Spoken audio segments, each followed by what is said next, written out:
Next welding process is MIG welding, metal inert gas arc welding, or this particular welding is also called as GMAW, gas metal arc welding.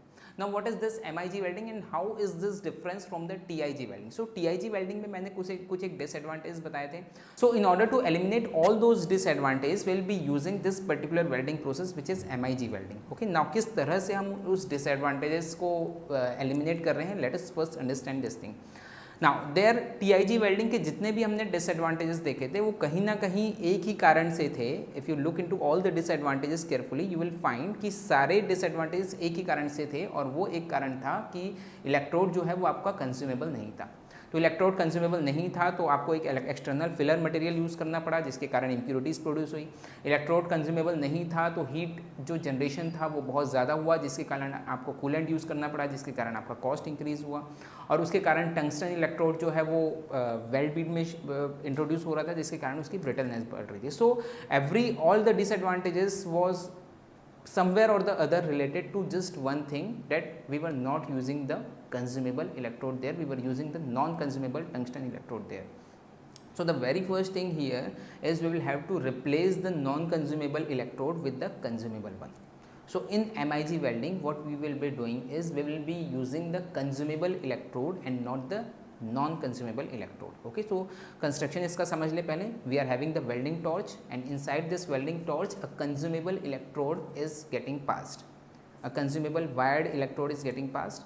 Okay, अब ये continuously wire इसको आगे बढ़ते रहना है तो उसके लिए क्या ज़रूरी है? This has to be wrapped on a particular reel. Okay, तो एक वायर रील है. यहाँ हमारा पूरा जो वायर है ये ऑलरेडी रैप्ड है and with the help of this driving motors this particular wire is getting redirected to the welding torch and it is getting used. Getting this or not? Okay, process बाकी same similar है. You have got the work piece which is connected to the negative terminal of this DC power supply and you have got the electrode, the consumable electrode this time, and which is connected to the positive terminal of the DC power supply. Okay, and when the current is passed through them, obviously the arc is produced and because of that arc the heat will be produced and because of that high heat there will be the danger of oxidation, there will be the possibility of oxidation. So in order to avoid that possibility we will pass the inert gas through it. Okay, तो ये वाला जो छोटा सा concept है ये TIG से ही उठाया गया है. इसमें भी हम inert gas पास करेंगे and that inert gas will produce a shield over the weld bead and it will prevent weld bead from the oxidation. Okay, so with this we have eliminated all the disadvantages of TIG. TIG के जितने disadvantages थे वो सब हम eliminate कर चुके हैं. कैसे? The very first disadvantage was of the filler material. तो इसमें because we are using the consumable electrode so filler material is not required.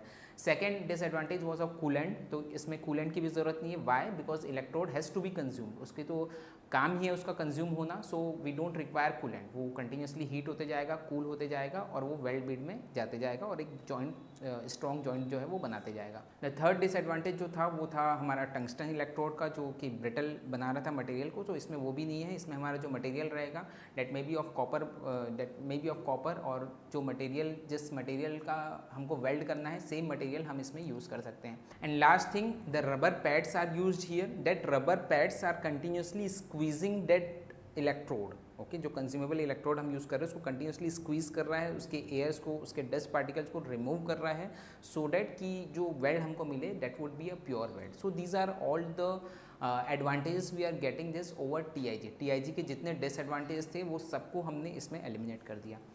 But this particular welding process has its own set of limitations. इसके खुद के अपने कुछ एक limitations हैं. अब वो क्या लिमिटेशंस है वो भी हमको इस प्रोसेस में ही समझ में आएगा. Just understand this thing very very carefully. अब वो क्या लिमिटेशंस हो सकते हैं? Now here we are using the consumable electrode and this process is a continuous process. Continuous welding इसमें होती रहेगी. So for that what we are doing is we are wrapping this consumable electrode over this wire reel. हमने क्या किया? Consumable electrode को wire reel में wrap कर दिया. ओके, और कंटिन्यूसली जैसे जैसे वेल्डिंग हो रही है वैसे वैसे ये वायर रील ओपन हो रही है और इसका जो कंज्यूमेबल इलेक्ट्रोड है वो आगे बढ़ रहा है and that is getting consumed, it is getting inside the weld Beed. Okay, तो इसलिए हम इसको 5 mm प्लेट से ऊपर में यूज़ कर सकते हैं. But there is one disadvantage and that disadvantage is when we want to wrap any wire over the wire reel the diameter of the wire should be less. क्योंकि बहुत ज़्यादा मोटा अगर डायमीटर है तो ऑब्वियसली वो रैप नहीं होगा, अदरवाइज वो प्रॉब्लम क्रिएट करेगा. So very important thing, the diameter, the size of the wire should be limited, and that is limited to actually 3 mm. That means we cannot use the wire above 3 mm. Wire की जो size है वो 3 mm से ऊपर हम use नहीं कर सकते. नाउ यू वुड से कि इससे क्या हो गया, so I will tell you. अब इससे क्या डिसएडवांटेज है. नाउ बिकॉज वायर की साइज़ हमारी कम है, so the plate thickness will be limited to 30 mm only. 30 mm तक की प्लेट थिकनेस हम यूज़ कर सकते हैं, उसके ऊपर की हम इसमें यूज़ नहीं कर सकते in this MIG welding. Now you would say कि सर 30 mm से अबव प्लेट यूज़ करने पर क्या होगा. So I will tell you what will happen. Now if we are using the plates to join the plates about 30 mm thickness, it will require more material. Okay, and more material का मतलब क्या हुआ. Now because wire thickness आपकी limited है, so obviously आपकी जो speed है, जिस स्पीड से आप वर्क पीस को मूव करेंगे, that speed should be less. For example let suppose this is the electrode, the consumable electrode. तो ऑब्वियसली आपको ज़्यादा मटेरियल अगर सप्लाई करना है तो ये स्पीड, जिस स्पीड से वर्क पीस मूव हो रहा है, this speed should be less. तभी एक पॉइंट पे ज़्यादा मटेरियल वेल्ड होके उस पॉइंट पे ज़्यादा मटेरियल जो है वो अकोमोडेट हो पाएगा. So this speed should be very very very very less. जितनी ज़्यादा आप प्लेट बड़ी यूज़ करोगे, मोटी प्लेट, थिकनेस ज़्यादा रहेगी प्लेट की, ये स्पीड आपको उतनी ही, जो वर्क पीस की स्पीड है उतनी ही कम करना पड़ेगा, सो डैट कि सफिशिएंट मटेरियल उसमें वहाँ पर एकोमोडेट हो जाए. बट अब इसमें होगा क्या, वर्क पीस की स्पीड अगर हम कम करते हैं, so obviously more metal will be accommodated there. ज़्यादा से ज़्यादा मेटल उस पर्टिकुलर पॉइंट पे एकोमोडेट होगा. ओके, ज़्यादा एक तरह से वेल्ड पुल उसका बन जाएगा मेटल का. एंड फर्दर जब उसमें आर्क जा रहा है, उस मेटल के वेल्ड पुल में जब आर्क जा रहा है, it will spatter the metal. वो क्या करेगा, फिर छलकेगा वहाँ से. ओके, तो क्या हो रहा है इससे, डिसएडवांटेज क्या हुआ. If we are using it about 30 mm, about 30 mm plates अगर के लिए अगर हम इसको यूज़ करना है, so obviously the speed of work piece should be less. जिस स्पीड से वर्क पीस ट्रैवल कर रहा है वो कम होनी चाहिए. तो ज़्यादा से ज़्यादा मटेरियल वहाँ पर एकोमोडेट होगा. It will make a weld pull.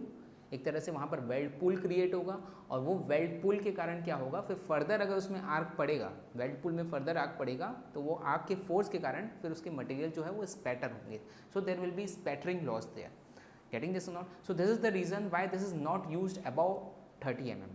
Okay, so it can, this particular welding technique can be used from 5 mm to 30 mm. 5 mm तक के हमने, क्योंकि हमको फिलर मटेरियल की ज़रूरत नहीं थी, तो हमने TIG से काम चलाया. Now from 5 mm to 30 mm we'll be using this particular welding technique, which is nothing but the MIG welding. Getting this? To get complete video lectures